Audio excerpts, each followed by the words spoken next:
आज super over की fast pitch पर ऑस्ट्रेलिया और साउथ अफ्रीका की 438 रन्स वाली इनिंग्स खेली जाएगी, क्योंकि आज जो दो मेहमान जलवागर हो रहे हैं वो कॉमेडी की दुनिया के वसीम और वक्कार हैं। मार्क वॉ, स्टीव वॉ हैं, लक्ष्मीकांत प्यारेलाल हैं, बल्कि मैं तो कहूंगा कि पिज्जा दो ते चीज है।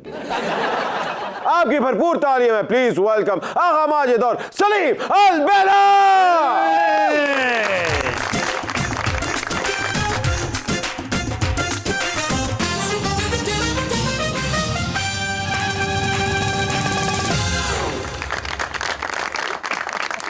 सलीम साहब, मैं क्या तुसी ते बाजरा खा के खुश हो जाओगे, मगर तुसी दसो आपके लिए क्या पेश करूं? लाल बोटी, हरीसा, सिरी पाए या बादशाह सलामत की वड्डी उजड़ी? नहीं सारी तो हराम है। ਅਸੀਂ ਸੁਪਰ ਓਵਰ ਚ ਆਏ ਆ ਜਾਂ ਬੱਟ ਕੜਾਈ ਤੇ ਆਏ ਆ? ਮੇਰਾ ਖਿਆਲ ਹੈ ਪਿੱਛੇ ਤੁਸੀਂ ਇਹ ਵੀ ਕੰਮ ਸ਼ੁਰੂ ਕੀਤਾ ਹੈ। ਲੈ ਲੈ ਬੱਟ ਕੜਾਈ ਸਮਝੋ ਤੁਸੀਂ, ਨਾਲ ਅਸੀਲ ਚਰਗਾ ਤੇ ਖਲੋਤਾ ਹੈ ਨਾ। ਤੇ ਉਹ ਜਿਹੜਾ ਵੱਡਾ ਗੋਸ਼ਤ ਲਿਆਂਦਾ ਉਹਦੇ ਵਾਲੇ ਵੀ ਤੇ ਦੇਖੋ।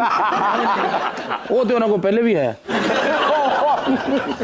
हर देनब इस गुस्ताख बट को सल्तनत मरासिया से, मेरा मतलब है सल्तनत मुगलिया से, वहां फेंका जाए जहां 4G तो क्या सख्त सर्दी में गर्म अंडे भी ना मिले।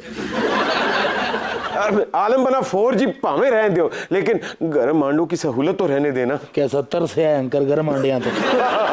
ਨਹੀਂ ਬਾਦਸ਼ਾਹ ਸਲਾਮਤ ਦੇ ਵੀ ਸਕਦੇ ਹੋ, 24 घंटे आंडियां ਤੇ बैठा रहता है। बट हम तुम्हें मामूली सा मस्करा समझते थे, लेकिन आज तुमने आगा माजिद, सलीम अलबेला जैसे कॉमेडी के सूरमाओं के सामने हमें गलत साबित किया है, और तुमने ये बावर करवाया है कि तुम कोई मामूली से मस्करे नहीं, पामनीरे पांड के नूरे नजर हो। फिर वो आलम बना आपका बेशुमार भी नाल कहो।